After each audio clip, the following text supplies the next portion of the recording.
Hello student, this is Fazan sir here. Now today in this lecture I am discuss about the mechanism of contraction of skeletal muscles. This topic is related to class 11 biology chapter 20 movement and locomotion, and this is my third lecture from this chapter. Now in this lecture I am discuss about how the muscles perform their action, and in this way the muscles show the activity of contraction. तो आज की video lecture हम लोग बात करने वाले हैं कि हमारी जो स्केलेटल मसल्स होती है वो स्केलेटल मसल्स कहाँ से सिग्नल लेती है और वो किस तरह से अपना फंक्शन परफॉर्म करती है. Our skeletal muscles function are depend on the central nervous system because the central nervous system are the types of nervous system that are regulate the all the activities of our body. क्योंकि central nervous system जो होती है हमारे body के अंदर हो रही सभी एक्टिविटी को रेगुलेट कर रही होगी. अब वो चाहे मस्कुलर एक्शन हो, चाहे ब्रीदिंग हो, रिस्पायरेशन हो, सर्कुलेशन हो, कोई भी बॉडी के अंदर प्रोसेस अगर हो रही है तो वहां पे सेंट्रल नर्वस सिस्टम ही आएगा. और सेंट्रल नर्वस सिस्टम में क्या क्या होता है, हमारे पास ब्रेन होता है, स्पाइनल कॉर्ड होता है. तो ये ब्रेन जो होते हैं, brain is known as the main part of our body while second is spinal cord. So the brain regulate all the activity of our body. This brain send a signal to the spinal cord, and from spinal cord it goes to the different parts of body by the help of motor nerve. Sensory nerve are responsible for the take the information from the different parts of our body. तो हमारे body के अंदर जो भी action हो रहा है उसको लाने का काम कौन करेगा, सेंट्रल नर्वस सिस्टम करेगी. सेंट्रल नर्वस सिस्टम क्या करेगी, जिस पार्ट के हम लोग को मूवमेंट शो कराना है वहां पे क्या होगा, सेंट्रल सेंसरी नर्व के थ्रू सिग्नल जा रहा होगा और सेंसरी नर्व उस सिग्नल को लेकर पहुंचेगी ब्रेन के पास. अब वो ब्रेन क्या करेगा, सिग्नल वहां से रिलीज करेगा in the form of motor nerve, और मोटर नर्व से वो सिग्नल साइट ऑफ एक्शन में जा रहा होगा जहां पे फंक्शन परफॉर्म किया जाएगा. तो अब देखते हैं सबसे पहले कैसे कैसे होगा. Number 1, central nervous system, brain से सिग्नल चला, कहां गया, स्पाइनल कॉर्ड पे डाल गया. अब स्पाइनल कॉर्ड के पास यहाँ पे मोटर नर्व आएगी सेकंड. अभी मोटर नर्व क्या करेगी, ये motor nerve directly site of action में जाके फंक्शन परफॉर्म कर रही होगी. तो यहाँ लोग फंक्शन किसका देखना है, हम लोग फंक्शन देखना है स्केलेटल मसल्स का, यानी कि जो मसल्स है कौन सी मसल्स है, ये स्केलेटल मसल्स है. अब यहाँ पे मोटर नर्व सिग्नल लेके आई और लाने के बाद ये सिग्नल को ट्रांसफर कर रही है. So the area where the nerve and muscles attach with each other, this site are known as the neuromuscular junction. यानी कि ऐसा एरिया जहां पे मसल्स और नर्व आपस में मिलती है उसको क्या बोलते हैं, न्यूरोमस्कुलर जंक्शन बोलते हैं. अब न्यूरोमस्कुलर जंक्शन पे क्या होगा, हमारे पास नर्व और मसल्स आके मिल जाएगी. अब यहाँ पे जो मसल्स जो नर्व होगी वो अपना सिग्नल सेंड करेगी मसल्स को. तो यहाँ पे केमिकल साइनेप्स की प्रोसेस होती है, यहाँ पे मतलब केमिकल सिग्नल जा रहे होंगे. तो केमिकल सिग्नल के फॉर्म में यहाँ पे क्या रिलीज होगा, एसिटिलकोलिन रिलीज होगा. Now this acetylcholine are responsible for the activation of endoplasmic reticulum that are present at the surface of the muscle cell. ये एक सिंगल मसल सेल है जिसकी अपर लेयर होती है वो क्या बोलते हैं, हम लोग सार्कोलेमा बोलते हैं. अब सार्कोलेमा के पास एक सार्कोलेमा पूरी कवरिंग है. अब यहाँ पे अगर ये सेल है तो यहाँ पे नंबर ऑफ न्यूक्लियस हम लोग दिखाई पड़ेंगे, इस तरह से यहाँ पे न्यूक्लियस होगा. और जैसा हम लोग जानते हैं कि जो मस्कुलर सेल होती है क्या होती है, मल्टी न्यूक्लिएटेड होती है, और उसके ऊपर लाइट और डार्क बैंड होते हैं. तो यहाँ पे लाइट बैंड और डार्क बैंड दिखाया जा रहा है. अब इसके बाद यहाँ पे जो एसिटिलकोलिन आएगा, ये एसिटिलकोलिन सिग्नल सेंड करेगा एंडोप्लाज्मिक रेटिकुलम को, एंडोप्लाज्मिक रेटिकुलम और सार्कोप्लाज्मिक रेटिकुलम. तो मसल्स के बेस पर बोलते हैं सार्कोप्लाज्मिक रेटिकुलम. अब सार्कोप्लाज्मिक रेटिकुलम के अंदर क्या होता है, स्टोर कैल्शियम आयन स्टोर रहते हैं. ये कैल्शियम आयन यहाँ से निकलेंगे और निकलने के बाद ये जाके बाइंड कर जाएंगे मसल्स की इंटरनल ऑर्गन के साथ, यानी कि मसल इसको लोग बोलते हैं ट्रोपोनिन. तो ट्रोपोनिन से जाके कैल्शियम आयन बाइंड करेगा जिसकी वजह से यहाँ पे एक्टिविटी स्टार्ट होती है. तो सबसे पहले हमने क्या देखा, number 1, central nervous system send the signal to the body and send the signal to the motor nerve. अब यहाँ पे नर्व के थ्रू सिग्नल पास हो रहा है तो मोटर नर्व सिग्नल ले लिया. अब ये मोटर नर्व ओपन हुई कहाँ पे, मसल्स के पास ओपन हो गई. अब मसल्स पर जब ओपन हुई तो यहाँ पे न्यूरोमस्कुलर जंक्शन बन गया. अब न्यूरोमस्कुलर जंक्शन जब बना तो यहाँ पे न्यूरोमस्कुलर जंक्शन बनते ही यहाँ पे नर्व ने क्या रिलीज किया, एसिटिलकोलिन रिलीज किया. अब ये एसिटिलकोलिन क्या करेगा, इस मस्कुलर सेल को एक्टिवेट कर देगा. जब एक्टिवेट कर देगा तो यहाँ पे जो सार्कोलेमा है, ये सार्कोलेमा सिग्नल ले लेगी और लेने के बाद ये सिग्नल सेंड करेगी एंडोप्लाज्मिक रेटिकुलम को, यानी कि सार्कोप्लाज्मिक रेटिकुलम को. अब सार्कोप्लाज्मिक रेटिकुलम कैल्शियम आयन को स्टोर करती है. ये कैल्शियम आयन यहाँ से रिलीज होंगे और रिलीज होने के बाद ये कैल्शियम आयन जाके बाइंड कर जाएंगे टीपीसी के. टीपीसी यानी कि ट्रोपोनिन। तो ट्रोपोनिन के ऊपर टीपीसी, टीपीटी और टीपीआई तीन तरह के सिग्नल होते हैं। तो टीपीटी जो होगा वो डायरेक्टली बाइंड करता है ट्रोपोमाइसिन से, टीपीआई होता है वो डायरेक्टली बाइंड करता है एक्टिन से, और टीपीसी बाइंड करता है कैल्शियम आयन से। इन सब चीजों के बारे में आपको वीडियो के सेकंड में एक्सप्लेन किया गया था। अगर कोई कंफ्यूजन है तो आप लोग वहां से उसको क्लियर कर सकते हैं। तो यहाँ पे टीपीसी से आके ये बाइंड कर गया। तो यहाँ पे जो होते हैं ये हमारा हो गया मसल सेल। मसल सेल के अंदर नंबर ऑफ फाइबर होंगे। अब इस मसल फाइबर के अंदर माइक्रोफाइब्रिल्स पाए जाते हैं। ये माइक्रोफाइबर होते हैं, एक नॉर्मल मसल फाइबर के अंदर टोटल 200 तक हो सकते हैं। अब इसके बाद ये माइक्रोफाइब्रिल है, ये माइक्रोफाइब्रिल डायग्राम में हम शो किया गया है, एक्टिन और मायोसिन बना होगा। अब यहाँ पे एक्टिन और मायोसिन के ऊपर फंक्शन स्टार्ट होता है। तो अब देखिए यहाँ पे ट्रोपोनिन से आके कैल्शियम आयन बाइंड कर गया, तो यहाँ पे इसकी बाइंडिंग हो गई। अब जैसे ही कैल्शियम आयन से बाइंड करता है तो बाइंड करने के बाद ट्रोपोमायोसिन अभी तक एफ एक्टिन और ट्रोपोमायोसिन को जोड़े हुआ था वो ओपन हो जाएगा।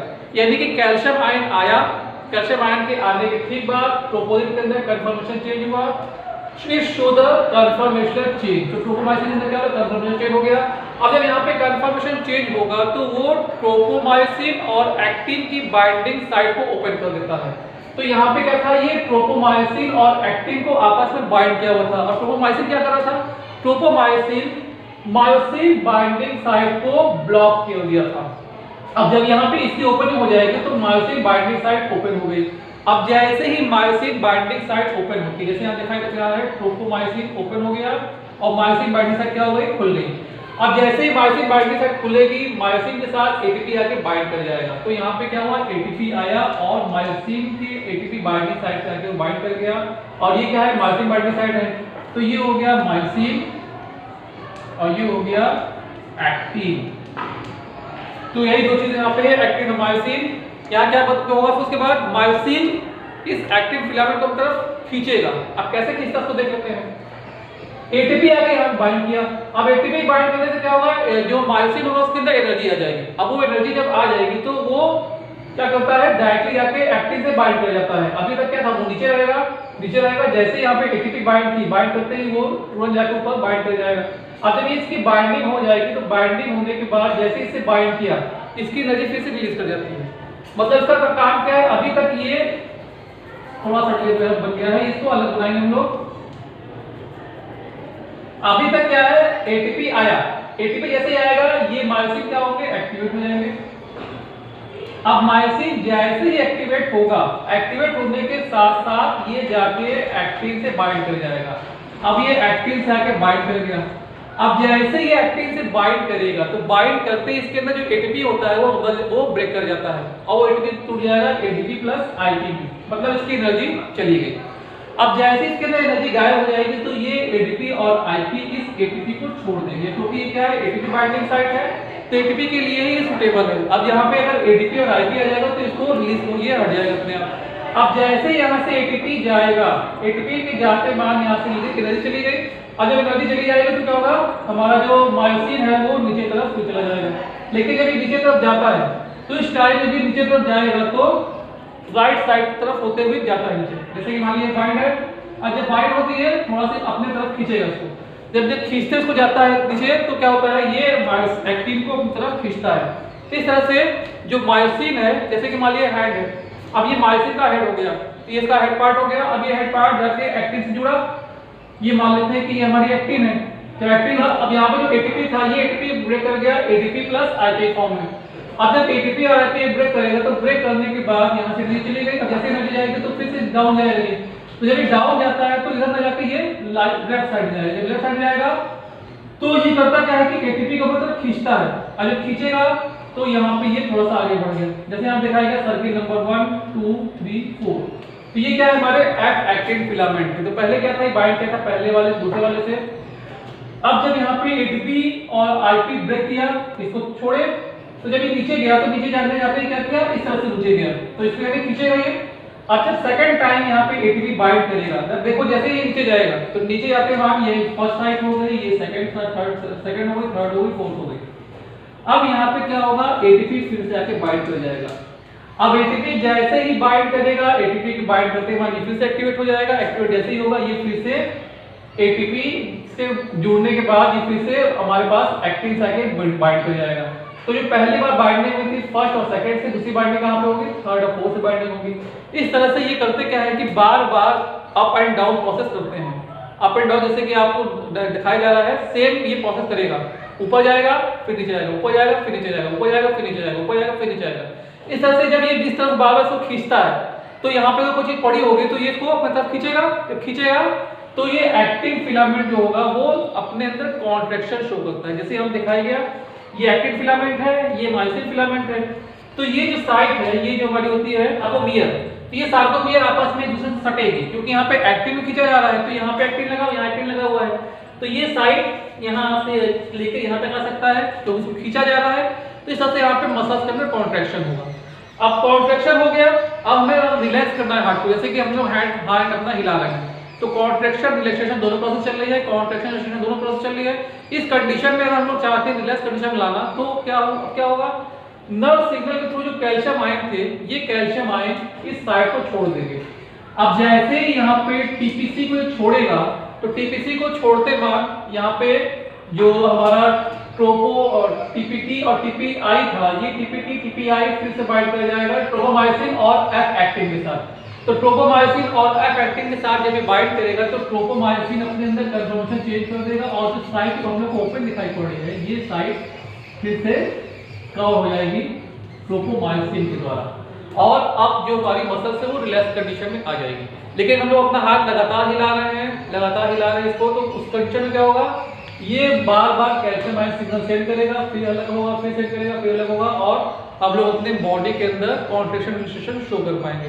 सो in this way our body are perform the action on the basis of muscular activities. और मस्कुलर एक्टिविटी में कौन सी मसल्स आती है, स्केलेटल मसल्स ही आती है, जो कि ऑल एक्टिविटी को परफॉर्म कर रही होती है, जो कि वॉलंटरी एक्शन को दिखाते हैं, यानी कि डिजायर के अकॉर्डिंग जो वर्क होता है वो सारा वर्क स्केलेटल मसल्स के द्वारा ही होता है। I hope you understand each and every concepts that I explain in this video lecture.